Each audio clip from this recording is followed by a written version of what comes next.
Hello guys, सस्ता trip banker adventure में आप सभी का स्वागत है। तो आज है गुरु नानक जयंती और आज ही के दिन उनका जन्म हुआ था। पूर्णिमा के दिन ही उनकी जयंती होती है। तो आपको बता दूं, उनका जो जन्म हुआ था वो 1469 यानी 1469 में लाहौर के पास तलवंडी जगह थी, वहाँ पे हुआ था। तो अब तो बंटवारा हो गया 1947 का, तो पाकिस्तान में एरिया में पड़ता है। ऐसे ही गुरु नानक जी ही थे जिन्होंने सिख धर्म की स्थापना भी करी थी। और गुरु नानक के कुछ सिद्धांत थे, उसमें 3 सिद्धांत ये भी हैं। एकता मीन्स की समानता, और दूसरा ईश्वर, और तीसरा सेवा। वो इन पे ज़्यादा जोर देते थे। ईश्वर मीन्स की एक ही होना चाहिए, स्वर संपत्ति शक्तिशाली होना चाहिए। दूसरा सेवा, कि गरीबों की हमेशा मदद करनी चाहिए। और आपने देखा ही होगा कि ज़्यादातर गुरुद्वारे में हमेशा लोगों की मदद ही चलती रहती है, और उनसे बेटर कोई मदद करता भी नहीं है, चाहे कोई भी धर्म हो। और समानता, समानता मीन्स कि कोई भी जाति कोई भी वर्ग का हो, सब इक्वलिटी है। और मेरे ख्याल से जितने भी हमने धर्म देखे हैं, उससे मुझे सबसे अच्छा धर्म सिख धर्म ही लगता है, क्योंकि वही एक है जो सबको एक लेके चलता है। तो चलते हैं, आपको पूरी जानकारी देते हुए चलता हूँ, और श्रीनगर चलते हैं। तो गाइस मैं पहुंच चुका हूं श्रीनगर, जो गुरुद्वारा है। तो वहां पहुंच गया। आप देख सकते हो कितना प्यारा लग रहा है, एकदम सजाया हुआ है जैसे कि दिवाली है। और देख सकते हो ये गौरव भैया सामने गेट पे ये नमन करते हुए, और बच्चा इस चेयर पे बैठा हुआ है। और बहुत प्यारी सजावट है, जैसे कि आप अंदर की तरफ मैं गया तो देख सकते हो बैलून लगा हुआ है, फूल से सजाया हुआ है, और इस तरफ कैंडल जलाया गया उनकी याद में। आप देख सकते हैं गुरु नानक जी के याद में। तो मैं आपको इसके साथ साथ गुरु नानक जी के बारे में भी बताऊंगा कि गुरु नानक जी का, जैसे मैंने आपको पहले बताया कि वो पैदा कब हुए थे, उनका जन्म कब था, उसी तरह मैं उनकी ये भी डिटेल बताऊंगा कि उनकी वाइफ का नाम क्या था, उनकी मृत्यु कब हुई। तो पूरी की पूरी डिटेल बताऊंगा। यहाँ रैक है, आप यहाँ पे शूज़ रख सकते हैं, क्योंकि एंट्री पे इन्होंने बना रखा है, और हाथ धोने के लिए भी इन्होंने टैप लगा रखा है। और ये देख सकते हो कितना प्यारा सजावट लगा हुआ है, और एक तरफ लंगर की सुविधा का यूज हो रहा है, मतलब तैयारी हो रही है। और ये आप देख सकते हैं, यहाँ पे आते ही सही ना एकदम शांत जैसा फील होता है, मीन्स की मन को शांति। आप किसी और जगह जाएंगे धार्मिक स्थानों पे तो थोड़ा चहल पहल रहती है, लेकिन यहाँ पे एकदम पाँव रखते ही जैसे शांति जैसा फील हो रहा था। ऐसा लग रहा था कि जैसे कि मन को पूरा शांत कर सकते हैं, कर ही लिया। मीन्स यहाँ पे एकदम शांत, मतलब कि यहाँ पे ऐसे लग रहा था जैसे आत्मा परमात्मा से मिल रही हो। और इनका भजन भी बहुत ही प्यारा था।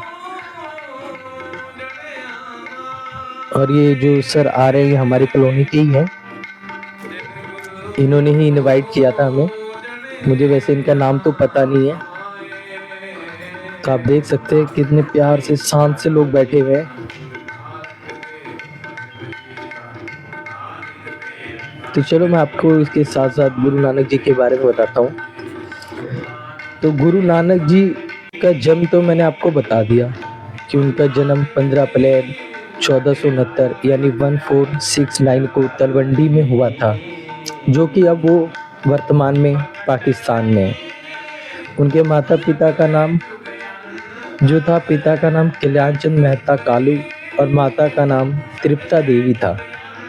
उनकी एक बड़ी बहन थी, उनका नाम नानकी था। और जब उन्होंने विवाह किया तो उनकी वाइफ का नाम सुलखानी था, और उनके 2 पुत्र हुए, श्रीचंद और लक्ष्मीचंद। और जब वो उनकी मृत्यु हुई, तो जो उनकी मृत्यु हुई थी 22 सितंबर 1539 को करतारपुर में उनका निधन हो गया था।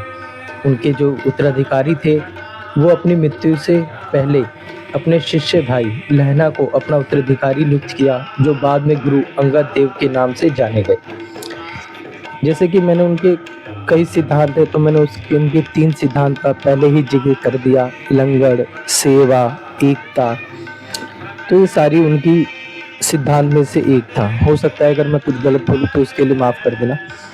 तो इनकी प्रति कुछ कहानी भी है, बहुत सारे किस्से भी हैं। तो उनमें से 2 किस्सा मैं आपको शेयर भी करना चाहता हूँ। तो पहला किस्सा ये था कि एक दिन गुरु नानक के पास एक गांव का जमींदार आया। जमींदार गुरु नानक के लिए भोजन लेकर आया था। गुरु नानक ने जमींदार से कहा कि भोजन यहाँ रख दीजिए। जमींदार बोला कि मैं आपको खाना परोसना चाहता हूँ। और आप ये देख सकते हैं सरदार जी आ रहे थे, इनको देखकर मैं बहुत ज़्यादा आश्चर्यचकित हो गया। मीन्स कि देखो इस हालत में भी वो देख सकते हो आप कि सहारा लेके आए, और मैं बस वीडियो इसलिए शूट कर रहा था, मैं देखना चाहता था वो झुक पाते हैं कि नहीं, कि पैरों में प्रॉब्लम है तो झुक तो नहीं पाएंगे। तो मेरी निगाहें इन पे टिकी थी और मेरे साथ साथ जितने भी कॉलोनी के 4-5 मेंबर थे वो भी यही देख रहे थे कि अब तो ये झुक नहीं सकते, तो क्या यहीं से नतमस्तक होके सर झुकाकर फिर चले जाएंगे या फिर लेटेंगे। और लेटना तो बहुत ही इम्पॉसिबल था, तो हम सबकी निगाहें इन पे टिकी हुई थी। तो ये एकदम मग्न थे गुरु नानक जी की जयंती के दिन, और मैंने देखा कि ये इन्होंने सहारा लेते हुए धीरे धीरे अपने पैरों को लेके नतमस्तक हुए, और ये देखना मेरे लिए बहुत ही भाग्यशालीपूर्ण था कि कहते हैं ना, अगर इंसान जो चाहे वो कर सकता है। तो आप देख सकते हो, तो कुछ चीजें ऐसी होती है जो दिल को छू जाती है, मीन्स इमोशनल टाइप। तो वैसा ये सरदार जी थे, ये झुक के इन्होंने किया। आप देख सकते हैं एक साइड सारी महिलाएं हैं, हमारी कॉलोनी की भी 7-8 महिलाएं यहाँ पे आ रखी हैं। तो कुछ चीज ऐसे होती है जिसे दिल ना छू जाता है, तो वैसी ये मोमेंट जो था मेरे दिल को क्या बहुत लोगों को छुआ। फिर इन्होंने पूरा राउंड अप लगाया गुरु नानक जी की, और फिर वो आकर हमारे सामने बैठ गए। तो चलो मैं किस्से की तरफ चलता हूँ। तो दोबारा से बता देता हूँ, एक दिन गुरु नानक के पास एक गांव का जमींदार आया। जमींदार गुरु नानक के लिए भोजन लेकर आया था। गुरु नानक ने जमींदार से कहा, भोजन यहाँ रख दीजिए। जमींदार बोला कि मैं आपको खाना परोसना चाहता हूँ, कृपया आप खाना खा लीजिए। नानक जी ने उसे कुछ देर रुकने के लिए कहा। तभी वहाँ एक गरीब व्यक्ति आया। उसने गुरु नानक से कहा कि मैं आपके लिए रोटी लेकर लाया हूँ। जमींदार ने उसकी ओर देखकर कहा कि खाना तो आ चुका है, तुम ये रोटी वापस ले जाओ। नानक जी ने कहा कि नहीं, खाने का अपमान नहीं करना चाहिए। जमींदार ने कहा कि मैं अभी आपके लिए खाने की बहुत सी चीजें लेकर आया हूँ। मेरी थाली में रोटी के साथ ही अन्य पकवान भी है, मिठाई भी है। नानक जी बोले कि हम उसे भी चख लेंगे। गुरु नानक ने उस गरीब की आधी रोटी खा ली और आधी अपने हाथ में रख ली। यह देखकर जमींदार ने आपत्ति जताते हुए कहा कि आपने ये क्या किया, मेरे स्वादिष्ट भोजन छोड़कर इसकी साधारण रोटी खा ली। नानक जी ने गरीब की आधी रोटी को हाथों में मसला तो उसमें से दूध की बूंदें गिरी। इसके बाद नानक जी ने जमींदार की मिठाई को मसला तो उसमें खून की बूंदें गिरी। वहां मौजूद लोग ये सब देख रहे थे। लोगों को ये तो मालूम था गुरु नानक बहुत ही दिव्य आत्मा है, वे ऐसे कमाल कर देते हैं। नानक जी ने उस जमींदार से कहा, इसकी सूखी रोटी में ईमानदारी है और तुम्हारी मिठाई में कहीं ना कहीं बेईमानी है, इसलिए मैंने इस गरीब की रोटी खाई है और तुम्हारी मिठाई नहीं खाई। गुरु नानक की बातें सुनकर जमींदार को अपनी गलती का एहसास हो गया और उसने नानक जी से क्षमा मांगी। तो ये जो इनका किस्सा था, इसका मतलब और शीर्षक ये है कि काम हमेशा ईमानदारी से करें, बेईमानी से ना करें। तो गैस दूसरा किस्सा भी मैं आपको बताते हुए चलता हूँ, लेकिन उससे पहले आप देख सकते हो कि मतलब कितना अच्छा मोमेंट है।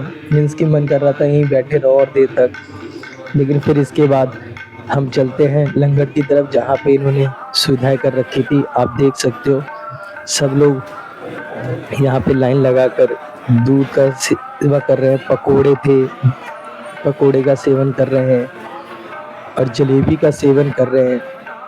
तो आप देख सकते हो, और कुछ लोग यहाँ पे कैंडल जला रहे थे। तो मीन्स सारी सुविधा मन से करी जा रही थी। कॉफी का भी इंतजाम था। तो चलता हूँ मैं आपको दूसरे तरफ की किस्सा सुनाता हूँ। तो दूसरा किस्से का जो शीर्षक है वो है अच्छाई को ज्यादा से ज्यादा लोगों तक पहुँचाए। तो एक बार गुरु नानक अपने शिष्यों के साथ यात्रा करते हुए एक ऐसे गांव में पहुंचे। गुरु नानक के आने की सूचना पाकर गांव के लोग उनके दर्शन करने पहुंच गए। उस समय गुरु नानक ने लोगों के एक समूह को आशीर्वाद दिया, बस जाओ यानी यहीं रहो। और कुछ देर बाद दूसरे को कहा कि उजड़ जाओ, मतलब आप बिखर जाओ,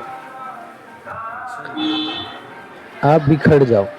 ये सुनकर गुरु नानक के शिष्य आश्चर्यचकित हो गए। उन्होंने गुरुजी से पूछा कि गुरुजी, आपने एक समूह को कहा बस जाओ और दूसरे समूह को कहा कि उजड़ जाओ।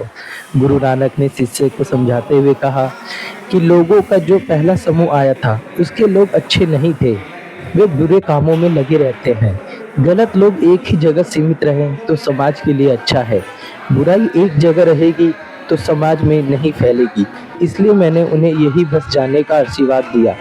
गुरु नानक ने आगे कहा, जो लोग दूसरे समूह में आए थे वे सभी बहुत अच्छे थे, संस्कारी थे, दानी थे, इसलिए मैंने उन्हें उजड़ जाने का आशीर्वाद दिया ताकि वो जहाँ जाएंगे अपनी अच्छाई फैलाएंगे और समाज का भला करेंगे।